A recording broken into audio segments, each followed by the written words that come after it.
کرتے ہیں تو فرمایا دو قطروں کی حفاظت کیا کر. اگر دل سخت ہو چکا ہے، رونا نہیں آ رہا، تو کوشش کرو دیکھو کہ میرے اندر کون سی کمی ہے جس کی وجہ سے اللہ نے میری آنکھوں کو خشک کر دیا.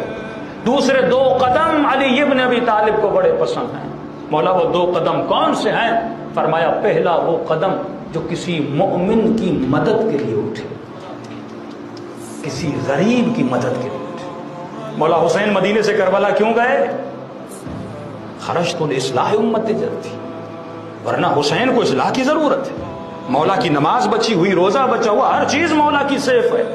بہنوں کا، بچیوں کا پردہ حفاظت میں ہے. ایک بہت بڑی سیف سوسائٹی میں حسین رہ رہے تھے. کون نکلے گا اس سیف سوسائٹی سے اور نکل کے باہر چلا جائے، اپنی پوری فیملی کو خطرے میں ڈالے؟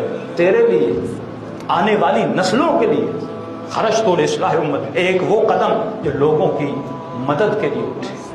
دوسرا وہ قدم جو اللہ کی اطاعت کے لیے اٹھایا جائے، کربلا جانے کے لیے، مصلی عبادت کے لیے، مجلس میں آنے کے لیے، نماز میں آنے کے لیے. یہ دو قدم اس دنیا میں اٹھائے ہوئے علی کو بڑے پسند ہیں. اب بندہ تو چلتا رہتا ہے نا، یہ 24 گھنٹے زندگی ہے ہی قدموں کے ساتھ. ویل چیئر پہ تو ہم نہیں بیٹھے، ہماری پوری زندگی قدموں میں ہے. تو سوال یہ ہے میرے دو قدم کہاں پہ گزر رہے ہیں؟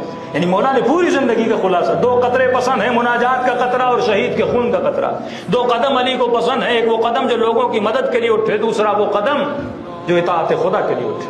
علی کو دنیا میں دو پیے ہوئے گھونٹ بڑے پسند ہیں. مولا وہ کون سے گھونٹ ہیں؟ مولا فرماتے ہیں ایک وہ گھونٹ جو صبر کا پیا جائے. مصیبت آئے، گھر پہ آگ لگ گئی، علی نے صبر کا گھونٹ پیا. یہ گھونٹ امیر المومنین کو بڑا پسند ہے. مصائب میں بندہ صبر کرے. اب مصائب کی اقسام: گناہوں میں صبر، مشکلات میں صبر، بیماری میں صبر. ایک وہ گھونٹ جو بندہ صبر کا پیے. دوسرا وہ گھونٹ جو بندہ غصے کا پیے. یہ بہت اہم ہے کہ جب مجھے غصہ آتا ہے تو میں کیا کرتا ہوں. میں گھر میں بچوں کے ساتھ، بیوی کے ساتھ میری رفتار کیا ہوتی ہے جب میرے وجود میں غصہ آتا ہے. پر میں علی کو یہ دو گھونٹ بڑے پسند ہیں. ایک بندہ صبر کا گھونٹ پیے، دوسرا بندہ وہ گھونٹ پیے جس میں مصیبتیں آئیں اور بندہ مصیبتوں کو برداشت کرے.